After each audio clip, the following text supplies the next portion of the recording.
Hi, g'day mate, 40 here. So, looking at this story in the Times of Israel, Haredi author Chaim Walder, accused of serial sexual abuse, dies in apparent suicide. And I think this touches on a lot of important issues. So, number one, there's no connection between religiosity and being a decent person. I don't think people are more likely to abuse children if they're religious. I don't think they're less likely. I don't think people are more likely to be nice or kind or ethical or upstanding. Like all moral virtues are situation specific, right? So some people are honest in business, other people are honest in their marriages, but there's no necessary accompaniment to these virtues. So all of our virtues. So I may be brave in one area of life, but in other areas of life I'm going to be cowardly. In some areas of life I'm going to be honest. In other areas of life I'm going to be dishonest. And that's how it is for everyone. Like no one's brave universally through all areas of life. No one is honest through all areas of life. No one is reliable in everything.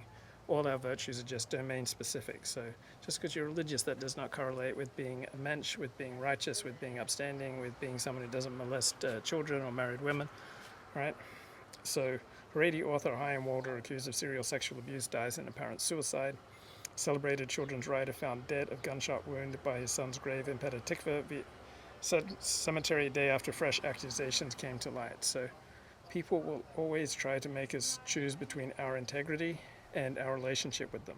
So people may threaten suicide, people may threaten to totally cut you out of their life, your spouse may threaten to divorce you, your boss may threaten to fire you, your best friend may threaten to never speak to you again unless you give in to them on something. So we're constantly forced to choose between our integrity and staying in relationship. So I usually choose to do what I think is right. That's cost me a lot of relationships. So you don't sacrifice relationships lightly. Obviously, if you could get fired, I mean that's very serious, right? So you don't just give things up. But man, my Oppo phone just not working as well as I do. But so he threatened to commit suicide if people kept up with these accusations. And luckily people didn't back off. But that's a very dramatic example. But it's also very common. Right? People are always going to try to manipulate us to get what they want. So we're constantly being tempted to sell out our integrity for the sake of staying connected to the people most important to us. So I'm not saying you always stick with what you think is right. Sometimes it does make sense to compromise on something that's important to you to stay in a relationship. So according to reports, he died by suicide, was found next to the grave of his son who died several years ago of cancer. So people will often try to use their family to guilt trip you into doing what they want. So I remember this Reform Rabbi Sheldon Zimmerman, when I asked him about accusations that he'd sexually misbehaved, he said, if one word about my family goes on your website. So you see this with politicians. Elliot Spitzer, when he resigned, held a news conference, he went up and brought his wife next to him. So politicians always want to invoke their family. So Australia's Prime Minister Scott Morrison, he left the country when these bad fires were raging, and he said, well, I didn't want to let down my family. I'd promised them a vacation. So he was in Hawaii when perhaps he should have been on the job as Prime Minister in Australia. When the country was going through a bad time, so when he got criticized for it, he invoked his family, all right? So people will use whatever they can to manipulate you. They will use their family, they will use their religion, they will threaten to take their life. So he'd previously threatened to take his life over the revelation of accusations against him. So when someone threatens to take their life, I don't think you should back off on your integrity, on speaking out, on doing what's right. So the author of 80 books, so these were inspirational books for Orthodox Jewish kids. And just because someone's religious and writes inspirational books does not mean that they're a mensch, that they're righteous. So he was 53 years of age. He'd holed up at his house for several days. He was accused last month by 3 women who said he had sexually abused them when they were 12, 15, and 20. The accusations were published in the Haaretz, that's the leading British Israeli newspapers like the New York Times of Israel. And in the wake of these revelations, several other women in the ultra-Orthodox Haredi community shared similar stories about Chaim Walder on social media. So when you're wondering whether or not you should do something, always think about what would this look like if it showed up on the front page of Haaretz or the Sydney Morning Herald or ABC News or the New York Times, right? And to me, that's my current favorite moral test. Like, what would the words that I'm saying right now, what would they look like if they were printed accurately in the Los Angeles Times? Known as an educator and therapist in the Haredi community. So this guy, Chaim Walder, used his popularity and his status to commit sexual abuse.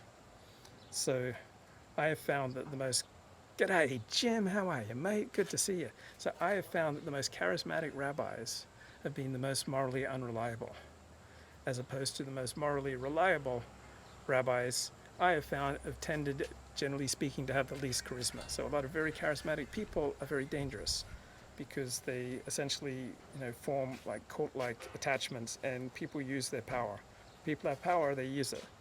All right, you give someone power, then they're going to use it to try to get what they want, and what other people want is not always going to be exactly what you want. So we're all locked in an iron cage together, and no one's coming to rescue us. Right? God's not coming to rescue you. Right? God is there. It's up to you to connect with Him, but He's not going to come and bail you out if you're not willing to do the work.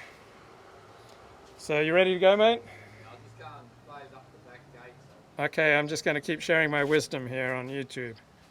So on Sunday, a Haredi rabbinical court deals with sexual abuse in the community said it had heard 22 testimonies from people, including young boys and girls, saying that Chaim Walder had abused them when they'd come to him for treatment over the years.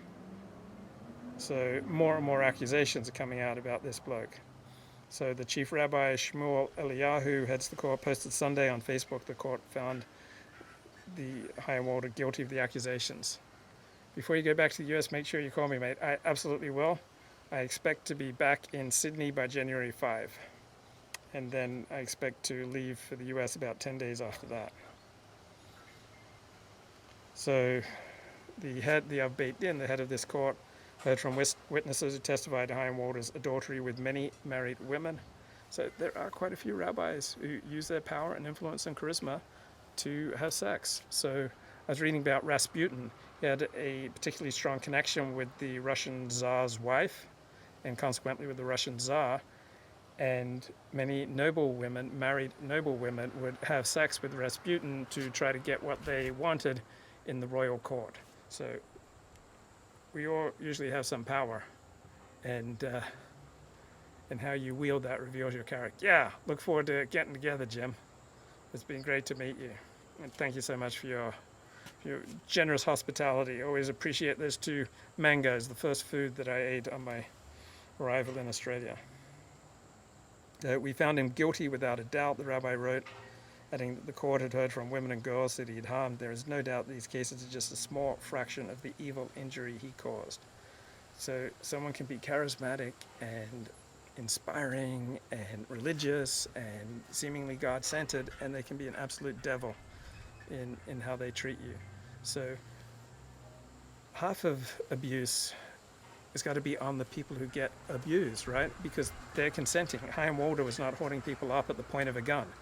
So what kind of person, if it's an adult, puts themselves in a position to be abused? I know one woman, an acquaintance of mine, who tells me how she's been raped repeatedly, or she keeps putting herself in positions to get raped. She gets into bed naked with guys, they're naked, and then she's absolutely shocked that they force her to have sex. So there was a report in Haaretz in Israel that Chaim Walder could be heard on a recording telling a woman who had apparently told her husband that she had an affair with him that she should keep quiet about the matter. So he was heard saying that some things must be denied, and that even if they bring a picture of me with you, I would deny it. I would say this is photoshopped.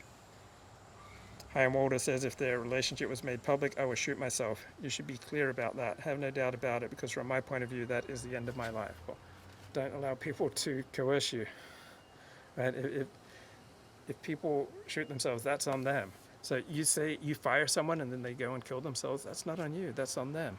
You publish an accurate report about them on your blog and they kill themselves, that's not on you, that's on them. You kick someone out of your synagogue or your church and they off themselves, that's not on That's not on you, that's on them. Yeah, now thinking of changing my name to Mango Jim. It's a beautiful, beautiful thing. So the court summoned Chaim Walder to give his version of events. He refused to appear. He claimed the verdict would be a foregone conclusion before he gave testimony.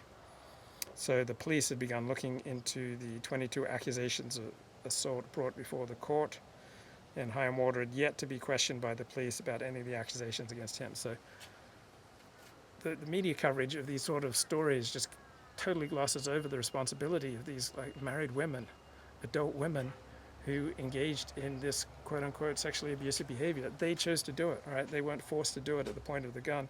You know, how much responsibility do people have for this kind of abuse? Now, we don't hold children accountable to the same level that we hold adults. So some of these girls say the abuse started at age 11, at age 13, at age 20, right? So age matters as far as responsibility. So the Haredi newspaper Yated Ne'eman, where Chaim Walder was employed, warned him if he didn't take a leave of absence, he would be fired. And all sorts of other Haredi Jews completely cut ties with Chaim Walder. He was removed from his work at the ultra-Orthodox radio station, Radio Kol Chai, the voice of Israel. And his books have been removed from all sorts of supermarkets and Jewish bookstores. And this children's magazine said they'd stop publishing his stories. So I always ask, how is this going to look if it shows up on the Times of Israel? Bye-bye.